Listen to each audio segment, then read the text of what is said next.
Good morning, dear students. Today we are going to study the fundamental unit of life.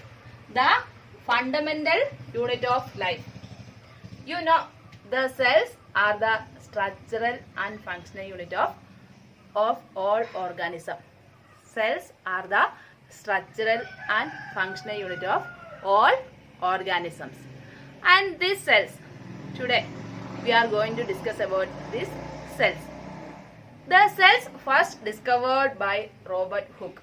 The cells was first discovered by Robert Hooke.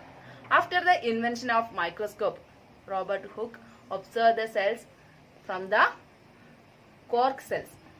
From the cork, from that tissue, he observed the cells. Then Anton van Leeuwenhoek, he was the first scientist who observed the live cells. The living cells was first observed by Anton van Leeuwenhoek. Then the Robert Hooke, he was observed the nucleus. The nucleus is the center of the cell. It was observed by Robert Brown. Then again, the plant cells are made up of the plant body, that is made up of cells. That was proposed by M.J. Schleiden. M.J. Schleiden proposed that plant body is made up of cells. Then again, the animal body, that is made up of cells, that was proposed by Theodor Schwann. Theodor Schwann proposed that the animal body is made up of cells. Then again, the new cells can be formed only from the pre-existing cells. The new cells can be formed only from the pre-existing cells. That was proposed by Rudolf Virchow. That was proposed by Rudolf Virchow. And after that, it was lead to the proposal of cell theory. The cell theory says that all the cells that is made up of all the body of all organism is made up of cells. The cell theory, the main concepts of this cell theory, that is the body of all organism is made up of cells. And the second concept, that is the structural and functional unit of all organism, that is cells. The cells are the structural and functional unit of organism. That are the main concepts of cell theory. And this cell theory, these are the main concepts of cell theory. Then this body of all organism, that is made up of cells. The body of all organism, it is made up of cells. And the main features of cell, coming to the main features of cell, that is all the cells that is made up of a cell membrane or plasma membrane. The main feature of a cell, that is it consists of a plasma membrane, it consists of a nucleus and cytoplasm. The cell that is made up of a cell membrane, nucleus and cytoplasm. And coming to the plasma membrane, the outer covering, the outermost part of the cell, that is known as cell membrane or plasma membrane. It allows the entry and exit of some molecules, not all the molecules, so that it is selectively permeable. It is selectively permeable. And this process, the entry and exit of molecules, that occurs by a process known as diffusion and osmosis. Diffusion and osmosis. In both the cases, diffusion and osmosis, both the cases, it is the movement of particles from higher concentration to lower concentration. From higher concentration to lower concentration. But the main difference is that in the case of diffusion, in the case of the exchange of these gases, that is by the process of diffusion.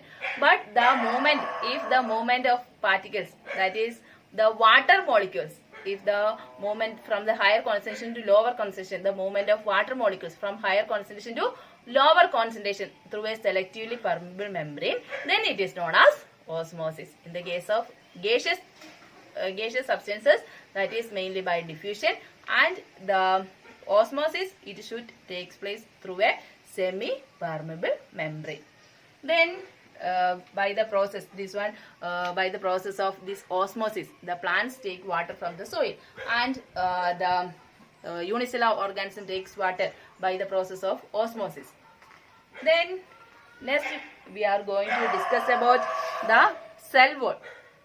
This coming to this cell wall, in addition to the plasma membrane, in the case of bacteria, fungi and plant cell, it has a cell wall. In addition to the plasma membrane, all the cells outside there is plasma membrane. In addition to this plasma membrane, in plant cell, bacteria and fungi, we can see an additional wall, that is a cell wall is present. And due to the presence of this cell wall, these cells can withstand when we keep even in the hypertonic solution, it can withstand that pressure because due to the presence of this cell wall. Then next we are going to discuss about the nucleus. You know that this nucleus is present in a cell, and whether a true nucleus, a well-defined nucleus is present or not. According to that, the cells are mainly classified into two types, that is prokaryotic cell and eukaryotic cell. Whether a well-defined nucleus is present or not, according to that, the cell, it is classified into two types, that is prokaryotic cell and eukaryotic cell. If there is a well-defined nucleus is present, they are known as eukaryotic cell. If it is not there, if there is no proper nucleus, this nucleus is not, nuclear material is not covered with a nuclear membrane, it is known as prokaryotic cell. Mainly this bacteria, that is comes under prokaryotic organism, and coming all other organisms, this fungi, protista, plantae, animalia, all these are different kingdoms. In all this one, they are eukaryotic organism. That means the genetic material, that there is a well-defined nucleus. That means the nuclear material is covered with a nuclear membrane. And what is this nuclear material? The genetic material. Genetic material means that will transfer from one generation to another generation, then to the next generation. And DNA and RNA is known as genetic material. Genetic material means it will transfer from one generation to another generation, and that material it is known as genetic material. And this genetic material, it may be DNA or RNA.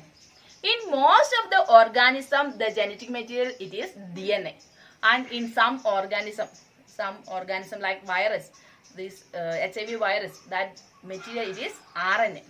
On most of the organism, this genetic material it is DNA. And DNA full form, that is deoxyribonucleic acid.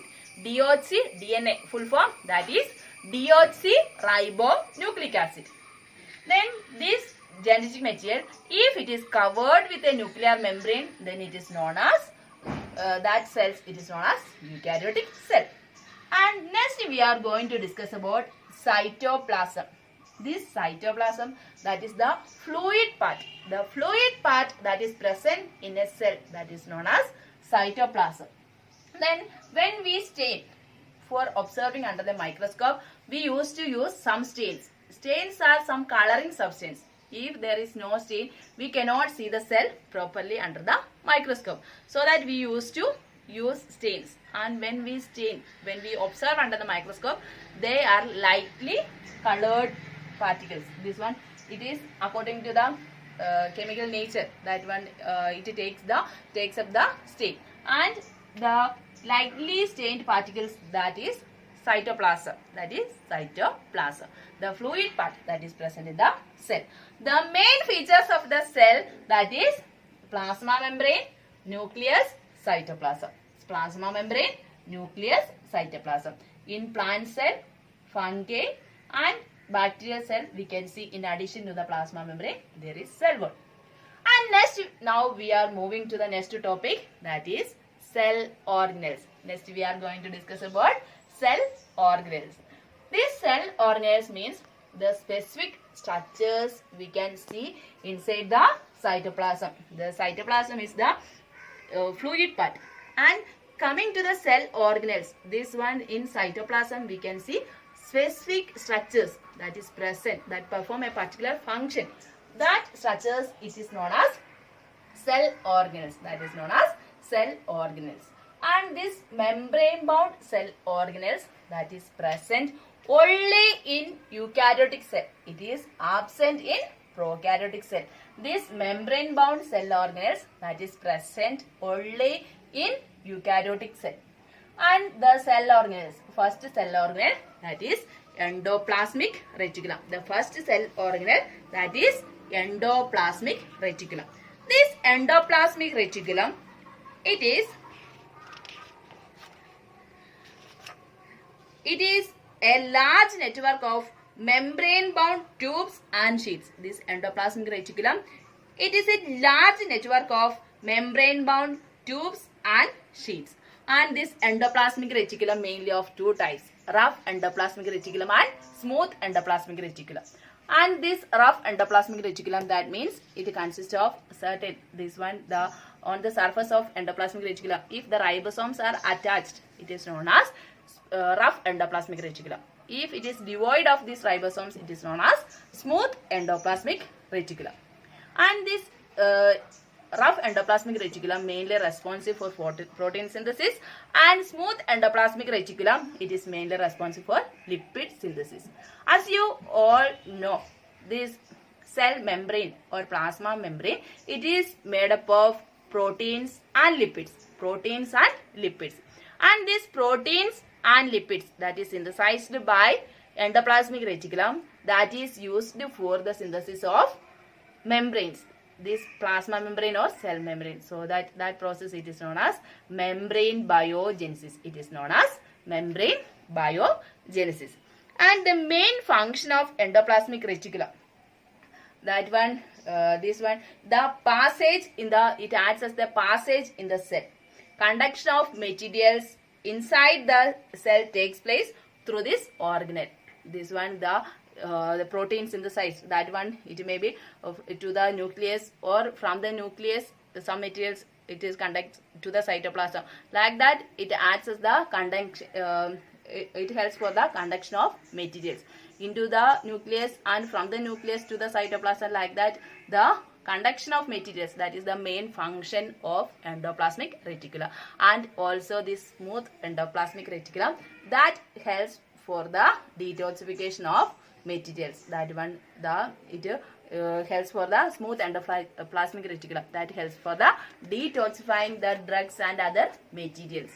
And the number of this endoplasmic reticulum, that is high in the case of, in some cells, the number of endoplasmic reticulum, it may be high.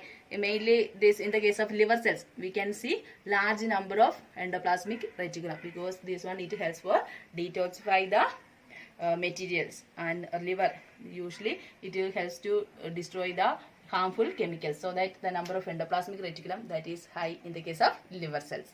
And the next cell organelle, that is Golgi apparatus. The next cell organelle, that is Golgi apparatus.